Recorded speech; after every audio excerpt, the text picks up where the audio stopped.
got so motherfucking design on right now. Bring it down, bring it down, bring it down. I got 3 old guys to walk. Assalamualaikum warahmatullahi wabarakatuh. Perkenalkan, nama saya Rosdiana Rantalaga dengan NIM 94142301, jurusan Ekonomi, Fakultas Ekonomi dan Bisnis. Saya membuat video ini untuk memenuhi mata kuliah Ekonomi Keuangan dan Perbankan dengan dosen Pak Bobi Rantopayu, SSI ME. Di sini saya akan mempresentasikan tugas materi saya, yaitu kasus Liberty Mutual. Yang pertama yaitu sejarah Liberty Mutual. Liberty Mutual adalah perusahaan asuransi global yang didirikan pada tahun 1912 dengan nama MEIA. Pendirian ini didorong oleh Undang-Undang tahun 1911 yang diwajibkan pemberi pekerjaan untuk melindungi karyawan mereka dengan asuransi kompetensi pekerjaan. Yang pertama, perkembangan dan ekspansi. Pada tahun 1914, MEIA membuka kantor cabang pertama dan memulai menawarkan polis asuransi mobil pada tahun yang sama. Pada tahun 1917, perusahaan mengubah namanya menjadi Liberty Mutual dan melalui kemitraan menawarkan polis asuransi mobil dengan cakupan penuh. Pada tahun 1964, Liberty Mutual memperluas layanan dengan menawarkan asuransi jiwa melalui cabang Liberty Life. Pada tahun 2000, perusahaan bertransformasi menjadi struktur perusahaan induk mutual. Mungkinkah fleksibilitas lebih besar dalam operasional dan ekspansi? Pada tahun 2008, Liberty Mutual mengakuisisi Cafe Corporation senilai sekitar 6,2 miliar, memperluas jangkauan pasar asuransi pribadi di AS. 2017, perusahaan menyelesaikan akuisisi Ironshes & sebuah perusahaan asuransi spesialis yang berbasis di Bermuda senilai 2,63 miliar.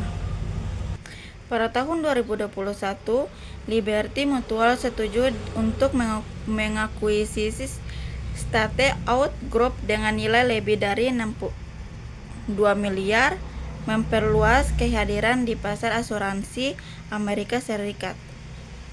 Saat ini Liberty Mutual beroperasi lebih dari 26 negara dan merupakan salah satu perusahaan asuransi terbesar di dunia, menawarkan berbagai produk asuransi untuk individu dan bisnis. Kemudian, kerugian yang ada di Liberty Mutual.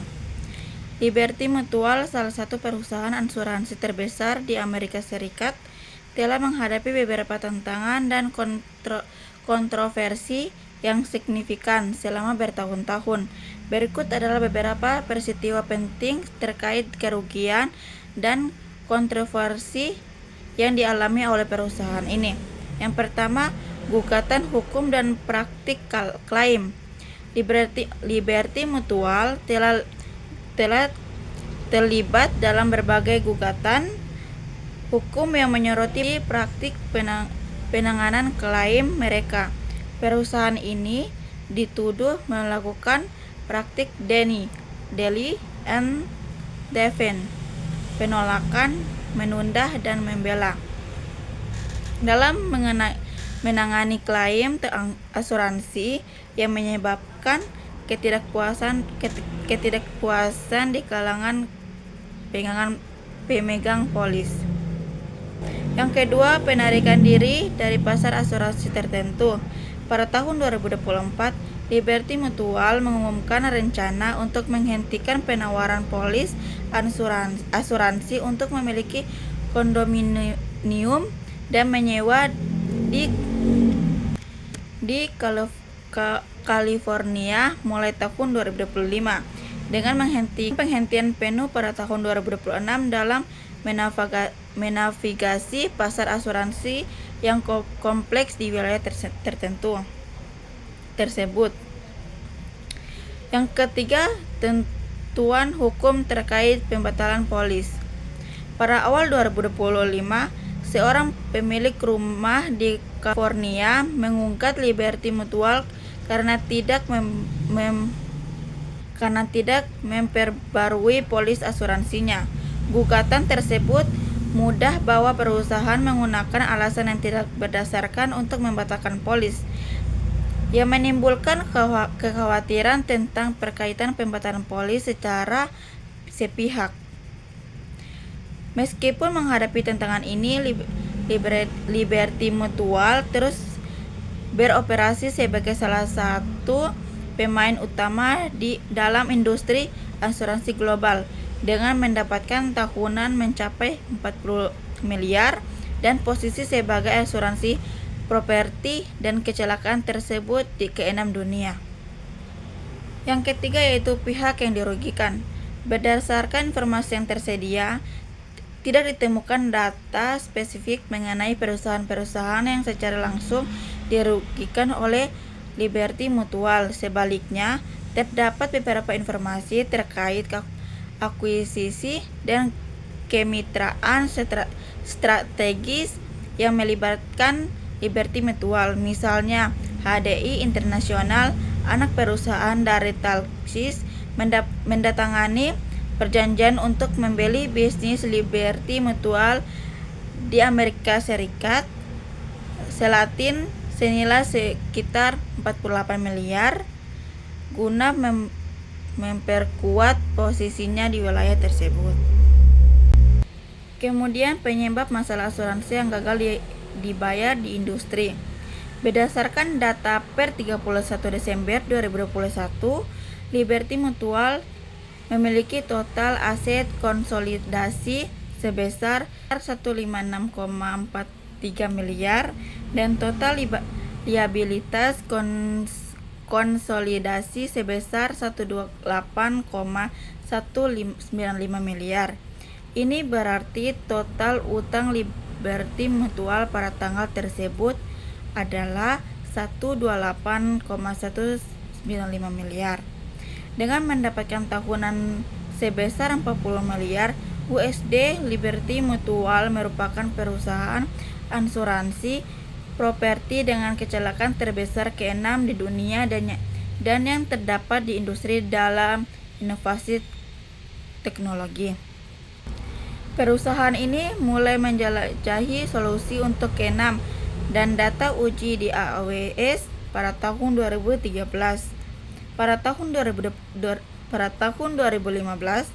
Liberty Mutual memulai perjalanan near servernya di AWS saat zaman McLennan. Direktur informasi perusahaan ini mendorong Liberty Mutual untuk menjadi lebih tegas dan berpusat pada nasabah di cloud. Perusahaan ini sebelumnya memiliki sistem on-premise, tetapi menggunakan sistem tersebut untuk menulis sistem yang didorong oleh peristiwa tersebut terlalu rumit. Kesimpulannya yaitu Liberty Mutual sebagai salah satu perusahaan asuransi terkemuka telah menghadapi beberapa keluhan dari pelanggan terkait layanan dan kebijakan mereka. Berikut adalah beberapa pihak yang merasa dirugikan oleh Liberty Mutual. Yang pertama, pemegang polis yang mengalami pembatalan atau tidak diperpanjangkan polis. Seorang memiliki rumah di California mengajukan gugatan terhadap Liberty Mutual setelah polisnya dibatalkan. Berdasarkan foto udara yang dianggap tidak akurat, gugatan tersebut menuduh bahwa Liberty Mutual membatalkan polis tanpa alasan yang tidak valid, menyebabkan pemegang polis harus mencari asuransi alternatif dengan premi lebih tinggi dan cakupnya lebih rendah. Yang kedua, pelanggan yang mengalami kesulitan dalam proses klaim. Beberapa pelanggan melaporkan ketidakpuasan terkait pemegang klaim oleh Liberty Mutual. Keluhan mencakup penundaan dalam memproses klaim, komunikasi yang kurang efektif, dan hasil klaim yang tidak memuaskan. Yang ketiga, pelanggan yang mengalami kenaikan premi tanpa memberitahuan jelas.